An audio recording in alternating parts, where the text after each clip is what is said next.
मैंने उनको ये बोला भाई इसको मैं क्या कर सकता हूँ, मेरा जो काम था मैंने वो कर दिया।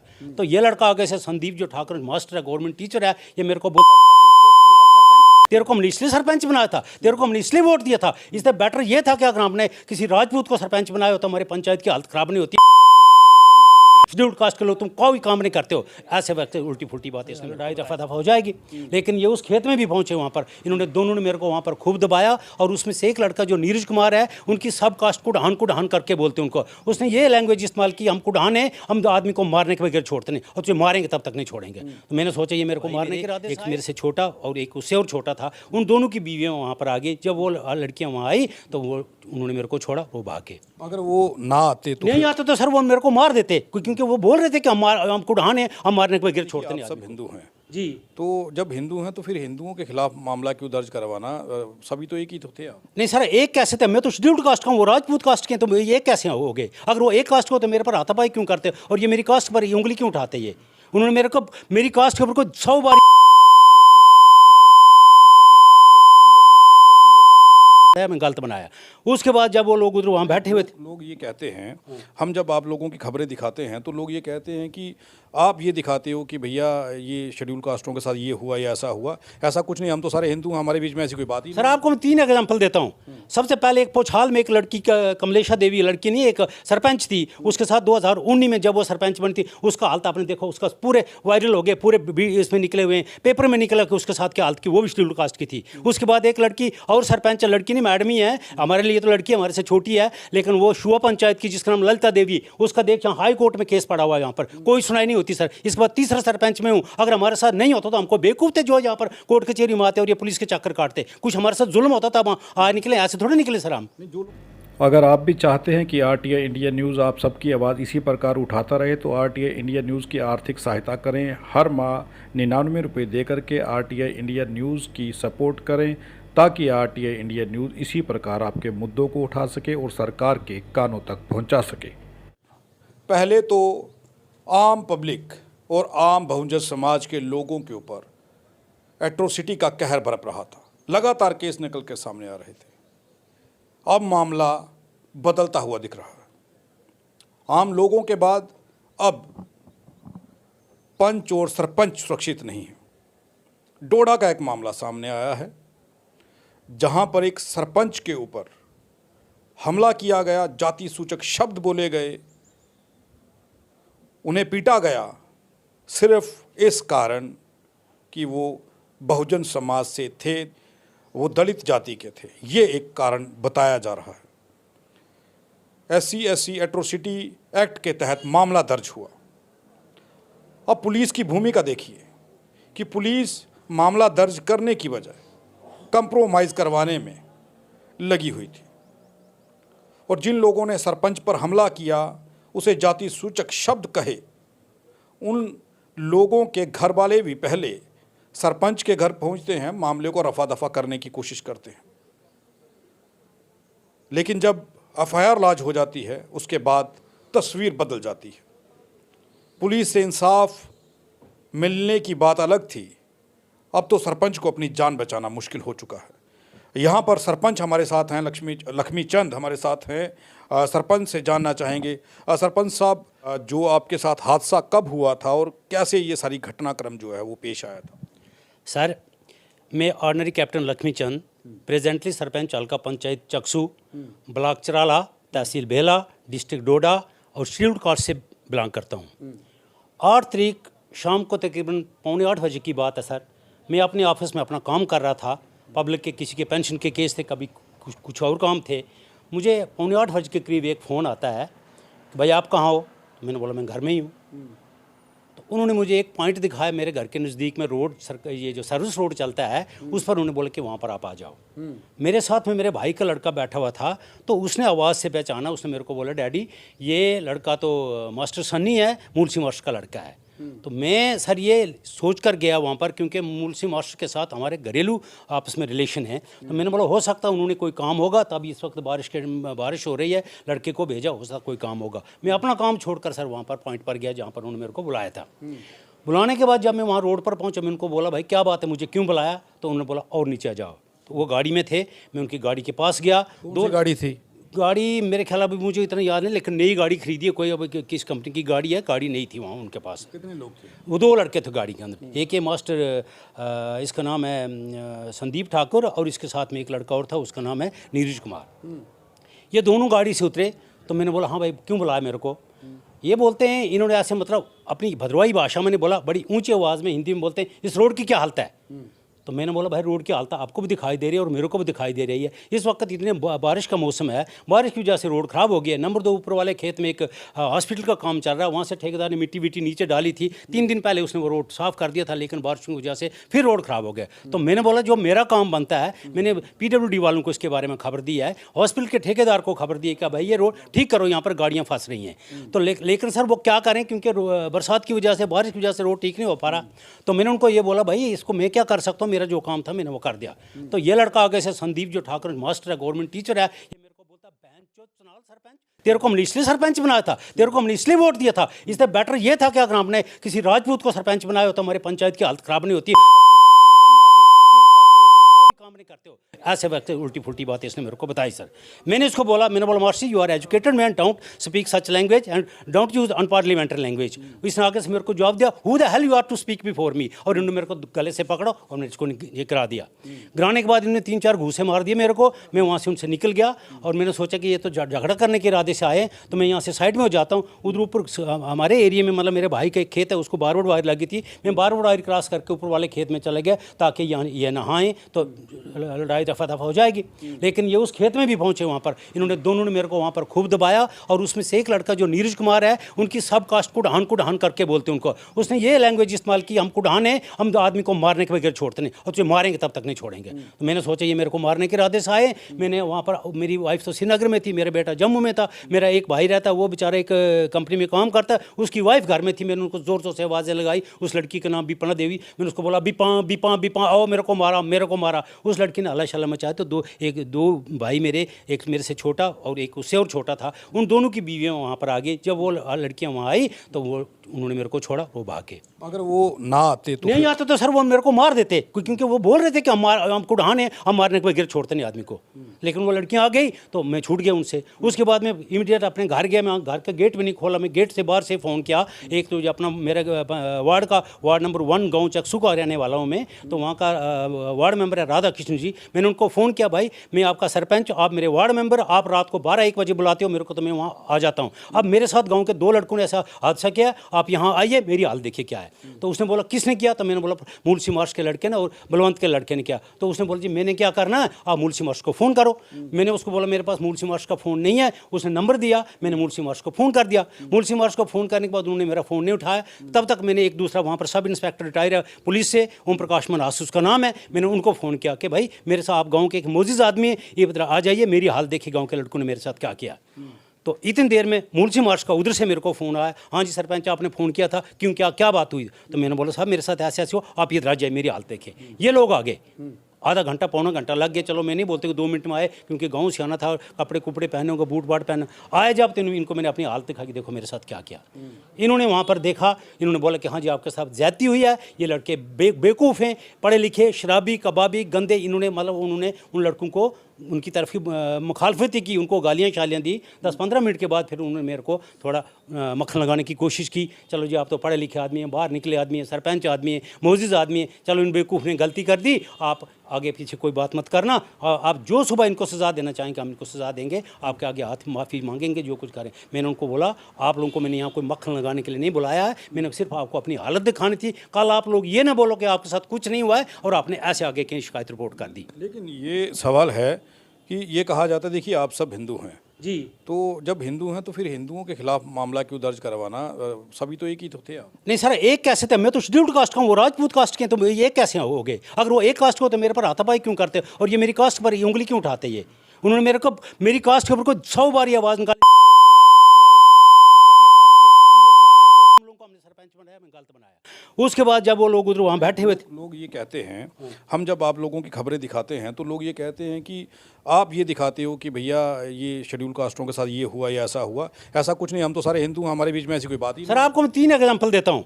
सबसे पहले एक पोछाल में एक लड़की का, कमलेशा देवी लड़की नहीं, एक सरपंच थी, उसके साथ 2019 में जब वो सरपंच बनी थी, उसका हालत आपने देखो, उसका पूरे वायरल हो गए, पूरे इसमें निकले हुए हैं, पेपर में निकला कि उसके साथ क्या हालत की, वो भी शेड्यूल कास्ट की थी। उसके बाद एक लड़की और सरपंच, लड़की नहीं मैडम ही है, हमारे लिए तो लड़की हमारे से छोटी है, लेकिन वो शुआ पंचायत की जिसका नाम ललिता देवी, उसका देख यहाँ हाई कोर्ट में केस पड़ा हुआ है, यहाँ पर कोई सुनाई नहीं होती सर। इसके बाद तीसरा सरपंच में हूँ, अगर हमारे साथ नहीं होता तो हमको बेवकूफ थे जो यहाँ पर कोर्ट कचहरी में आते और ये पुलिस के चक्कर काटते। कुछ हमारे साथ जुल्म होता था, आज निकले, ऐसे थोड़े निकले सर हम। नहीं, जो लोग ये सवाल पूछते हैं वो कहते हैं हम सब हिंदू, हमारे में जाति वाली कोई बात ही नहीं है, आप दिखाते हो ये जातियाँ हो रही हैं। तो सर अगर नहीं होता तो आज तक अगर किसी ने नहीं बोला तो हमने किसी को नहीं आज तक बोला। आज जब मेरे साथ आज हुआ था मैं निकला हूँ आगे, जब ललते के साथ हुआ था ललता आगे निकली है, जब चंचला के साथ हुआ तब चंचला निकले आगे, और जब नहीं हो किसके साथ नहीं हुआ तो कोई नहीं निकलता। अभी मैं ये नहीं बोलता कि सारा गाँव मेरा ऐसा सर, मुझे अपने गाँव के पास, मेरा गाँव ऐसा गाँव था कि मैं अपने गाँव को अपना परिवार का एक सदस्य मानता था। मेरे पास दिल में कोई भेदभाव नहीं, मैं फौजी आदमी सर, हम कोई जाति पाति पर कोई असर नहीं करता, मैं एक थाली में से खाने वाले। लेकिन जिन 2 लड़कों ने किया तो उन्होंने किया, तो तब मैं उनका नाम ले रहा हूँ, बाकी वालों को क्यों नहीं ले रहा हूँ? बाकी वालों ने मेरे साथ कुछ नहीं किया, तो बाकी वालों के लिए मेरे दिल में वही हमदर्दी जो आज तक थी, उनके दिल में रहेगी या नहीं रहेगी। अगर मेरे साथ वो हमदर्दी रखे, मैं वैसे हमदर्दी रखूंगा, मेरे दिल में उनके लिए वही रिगार्ड्स हैं जो पहले थे।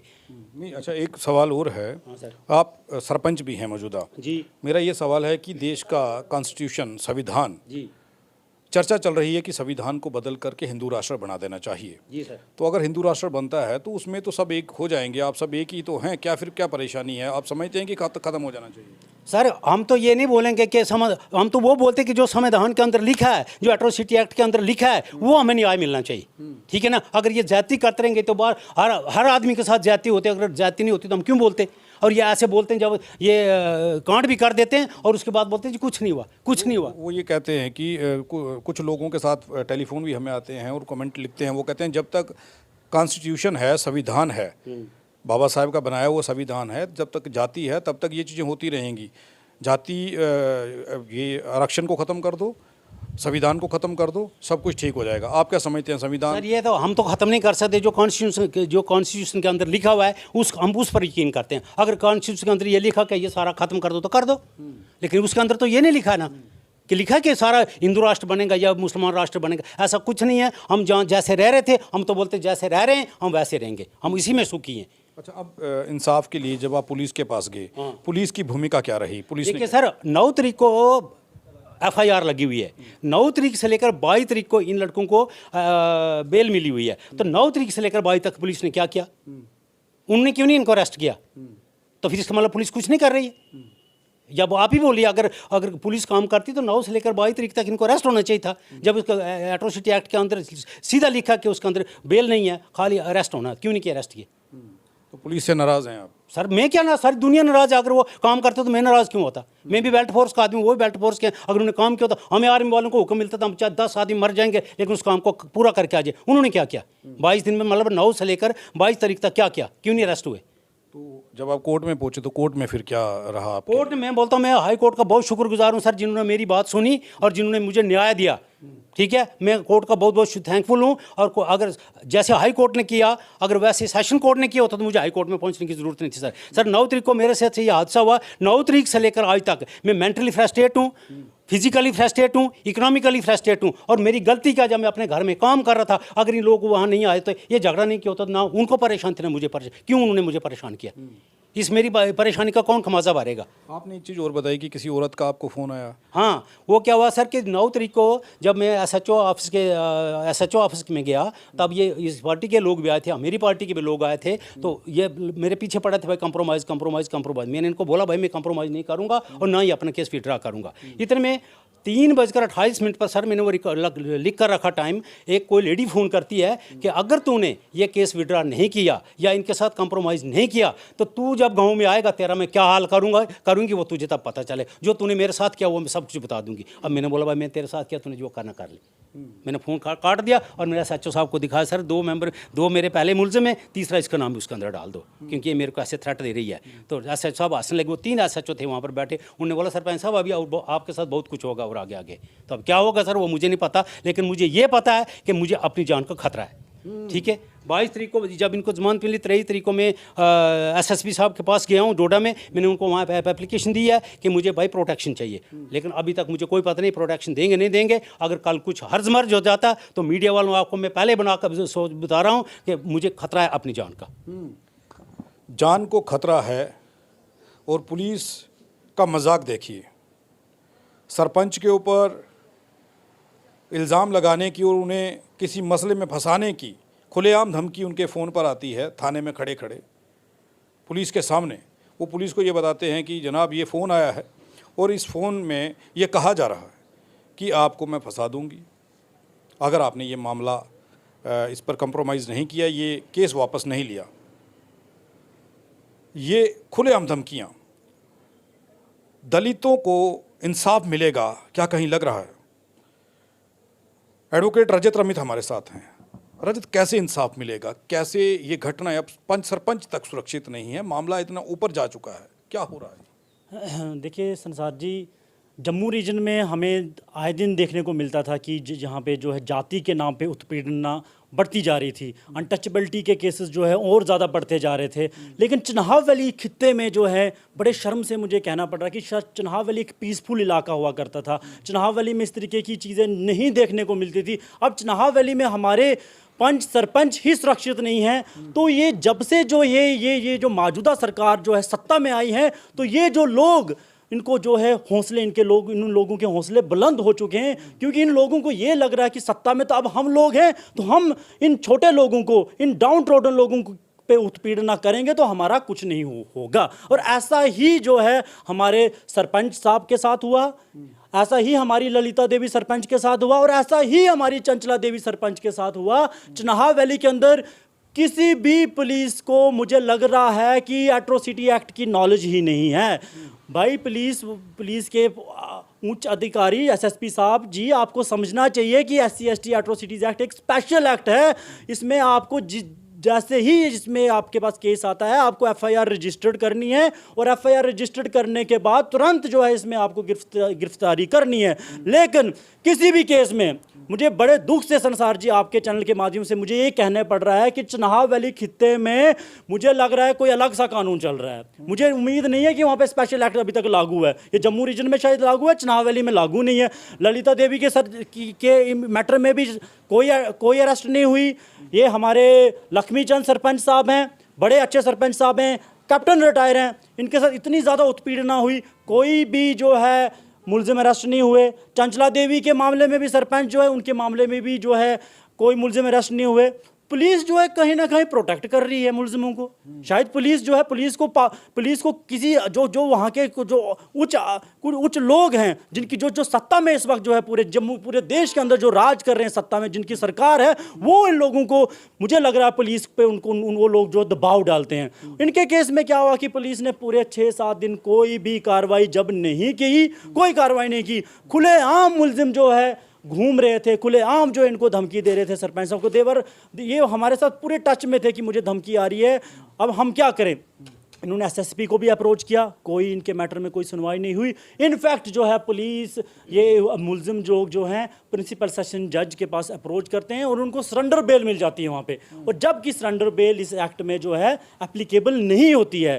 तो मैं आपके चैनल के माध्यम से ये बात कहता हूँ कि 9 तारीख को उन्होंने जो है सरेंडर बेल अप्लाई की थी, 22 तारीख तो जो है उनको इंटरम बेल जो है principal session district court principal session जज ने उनको इंटरम बेल जो है ग्रांट की थी।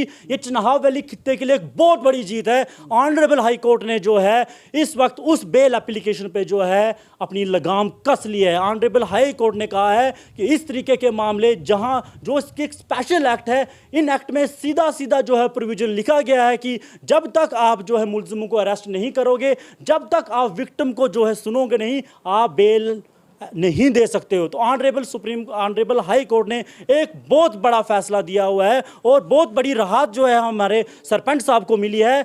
इसमें जो है ऑनरेबल हाई कोर्ट ने कहा है कि इस जो भी इंटरम बेल एप्लीकेशन जो है प्रिंसिपल सेशन जज ने दी थी, मैं उसको खारिज करता हूँ, उसको स्टे लगाता हूँ। और ये एक एग्जाम्पलरी केस बनेगा तमाम पूरे डोडा डिस्ट्रिक्ट के लिए और चिनाब वैली के लिए, जहां आए दिन जो है पुलिस अधिकारी जो है इस एक्ट की जो है उल्लंघना कर रहे हैं, इस एक्ट के अलावा जो है उल्लंघना करते हुए जो है इसके खिलाफ काम कर रहे हैं।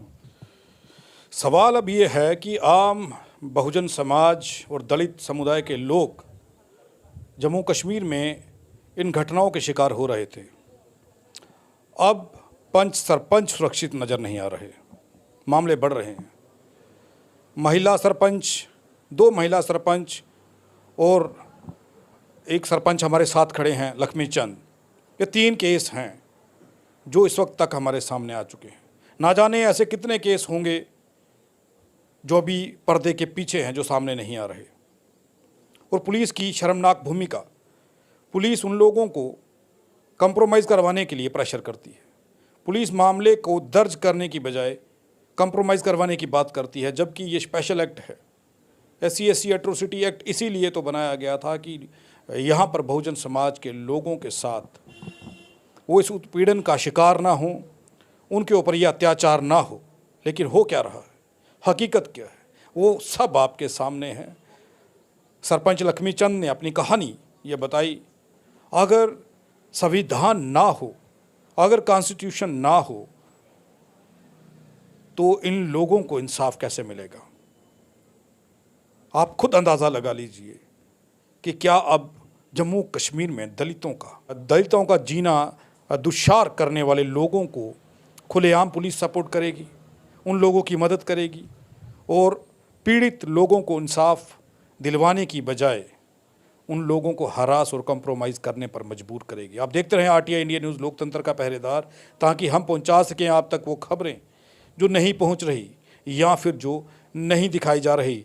आप चैनल को सब्सक्राइब करें, ज़्यादा से ज़्यादा चैनल को लाइक करें, ताकि हमारी आवाज़ सरकार तक पहुंच सके, समाज तक पहुंच सके।